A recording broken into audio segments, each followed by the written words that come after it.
All right. Welcome to the Sci-Fi Expressland. Jeff Carroll here.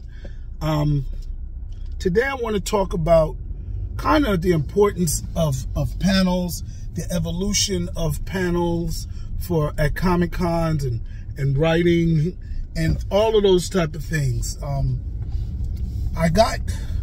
This is my story on getting on the Black Panel. And the Black Panel is a panel at Comic Con, and it was probably the most important panel for Black people, if that's your access point, right? And paneling and being on panels and producing panels is also something for creators that it's kind of vital, right? Not necessarily producing panels, but being on panels is a form of exposure. Attending panels is a priceless form of information. There's something about hearing, I guess, spontaneous ideas develop, things happen on panels, hearing the probably the least rehearsed answers to questions and comments of other creators is amazing. So panels serve a lot of good, a big purpose. You know, I was thinking at this one convention that I went to in Daytona, the Fresh Book Fest. That convention, biggest benefit for me was the panels. You know, I learned about some of the exhibitors. I learned about some of the area that I was in, and then I got to be on a panel, and you know, I connected with a ghostwriter, other people that I probably, because I was just selling my stuff, would have not been able to learn or connect with. Now, Black Panel is historic to me, right? It's a big presence in my life, because when I went to Comic Con for the first time, it was in 2007, and I was promoting my movie Gold Digger Killer, and Gold Digger Killer had just come out probably the week before Comic Con on Netflix, and it was out at Barnes and Noble, and I mean Best Buy, Circuit City, and Walmart, right? And it was before I even had cards to really promote it. And I actually never put together cards to promote it. I don't know why all this time. I was using cards that had the screenings on it. I had extra cards like that. And I never really promoted, because when you are in a store, brick and mortar, the shelf does a lot of promotion. You know, now we're on streaming, we realize, you know, e-ads, social media ads are good, but you got to do more than that. So when I went to the Black Panel, I can't really remember who's on it. I think Dennis Cowens was on it. I think Reginald Hudlin was on it. And it was hosted by Michael Davis. And this is 2007. So this is 2 years before Barack Obama. This is about 10 years, 15 years before Black Panther. Okay, let's not say 15 years. 13 years, 11 years. I can't do the math. But it's years, a decade, all right? It's a decade before Black Panther. And there have been Black people in comic books since the inception. You know, we've been involved in everything that goes on in this country since the beginning of this country. But we don't always get recognized for it, and we always don't get included. And in 2007, we were not included as much as we are in 2023. And the Black Panel served a vital purpose. It was actually the place where Black people met up. Before we had meetups, before we had gatherings, you know, just meetups or whatever they call now. I forgot what they call, flash mobs and stuff like that. We had the black panel, and it was the first, well, it was the Friday of Comic-Con. So you ran through the Comic-Con on Thursday and got your fill. You know, you got introduced to everything. And then the first panel in the morning on Friday was the black panel. And it was like the starting of the convention. It was like a summary of the year in black comics and the State of the Union address that was going on. And you went there to hear people talk about the progress that black people were making in comics and even entertainment. I mean, I believe I saw Jamie Foxx on there one time. I know I saw Shaquille O'Neal. He gave out his comic book. I think I got a picture. I got the picture with Hoops, because he was dating Hoops at the time. But, you know, I've been to Comic-Con, I'm going to say 4 times, 5 times coming up this year. I haven't really counted it, you know, in totality. But I go to the black panel every time. When I went to the black panel in 2007, I felt empowered. Not by the panel itself only, but by the people in the audience. It was amazing. It was all types of black cosplayers, cosplaying black characters.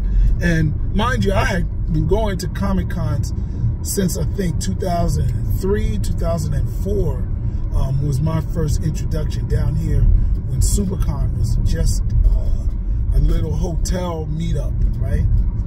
And I never really felt a part of it. I screened my movie in the first one, Holla If I Kill You. But after that, it really, you know, outside of that, I felt like a foreigner. Now, I had been in the comics since I was little. I even remember when I was in college, I heard about Brother Man comic. I don't even know if I got a Brother Man then, but I know I got some Brother Man comics now. But I remember, you know, comics. I watched Static Shock. You know, used to have an Incredible Hulk lunchbox. But at all of this, I still never felt in the community. It felt like it was a foreign community.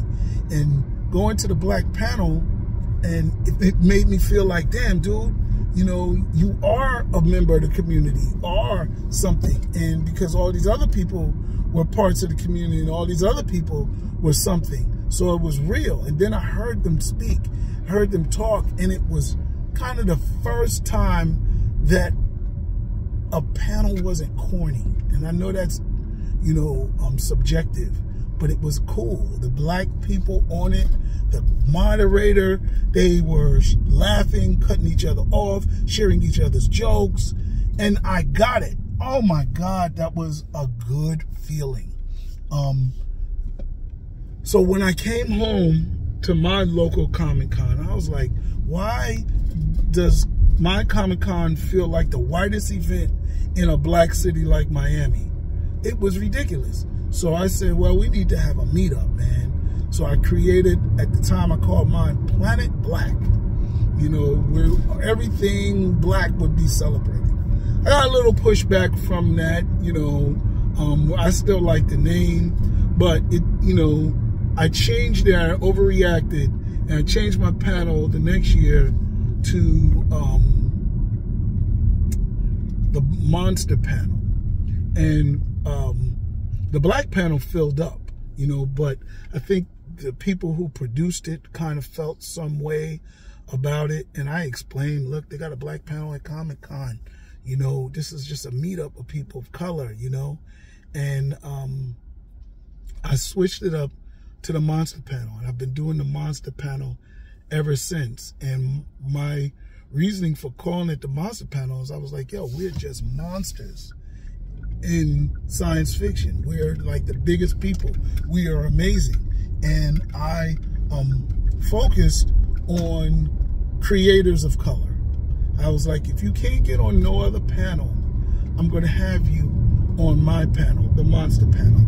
So even now, when I go to a convention, I don't always have the panelists lined up. I have, you know, open invitation to any kind of writer, black or white, brown, people of color, you know, that's there. But, you know, I'm the moderator, and many times we are talking about how we access the world of comic books, how we access the world of science fiction from our perspective, from the black perspective. So that's where I get it, because it wasn't what it says it was what it is, and what we were talking about. So with the Monster panel, I was able to talk about everything black. You know, we celebrated Black Panther when it came out. We talked about the effects of it. It was amazing. And I've done this panel all the way up to New York City, New Jersey, my home state. We've done it in Atlanta, kind of everywhere I've been able to do it. Even for me, it's a chance for me to promote myself, for the artists, to, you know, the other creators, for them to promote themselves. Sometimes I'm able to get a free table because I'm doing the panel. Now, I've had such a unique presentation of it that I'm actually shooting a documentary now, which includes the Monster panel.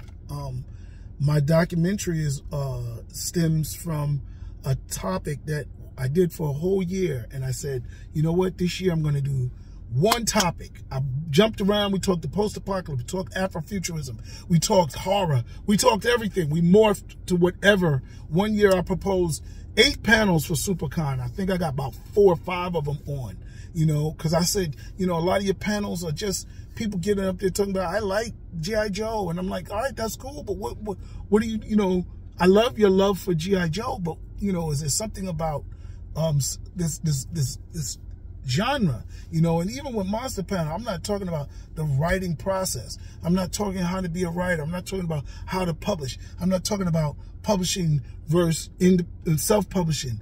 You know, we get those panels, and you can read, you know, you can watch those things on the news. The Monster panel, we talking about opinions, you know, on the post-apocalypse. We're talking about opinions on Afrofuturism, black sci-fi in general. Does it go enough? Is it diverse? Is the future diverse? You know, Star Wars, how we, you know, people of color on this planet make up 9/10 of the Earth's population, but in Star Wars, we're only a speckle. We're Mace Windu, we're Lando, you know what I'm saying? You know, I forgot what Jimmy Smith's character's name is, but we're just speckles in, you know, a planet full of indoors and all these other people, and we're not there. So, yeah, that's what I talk about, and it's fun, you know, and it adds to the liveliness of it, you know.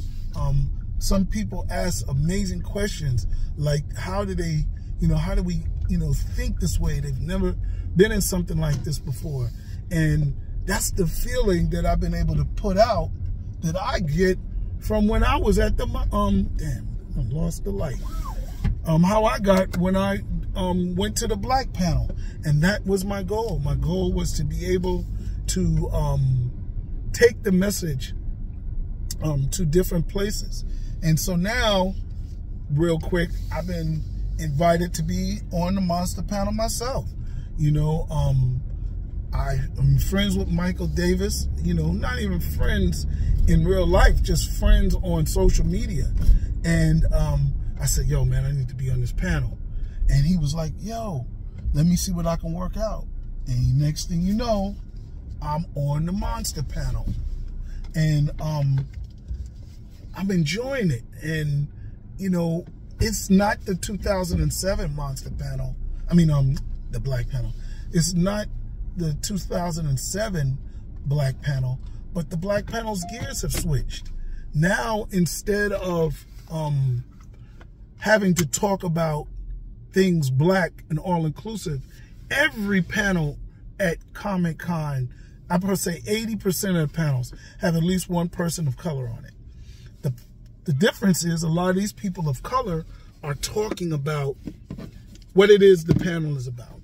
The Black experience and making progress on the Black experience, the battlefront, is still not there. So, you know, they may, you know, I know Rodney Barnes and some of the other creators, they're going to drop it in there and say, yeah, it was hard for me.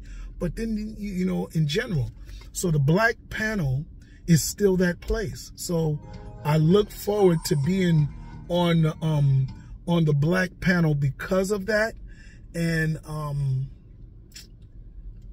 it's amazing. So I'm going to talk about my experiences on the Black panel after I come back from Comic-Con. All right, guys. Talk to you later. Like, subscribe, share, and comment.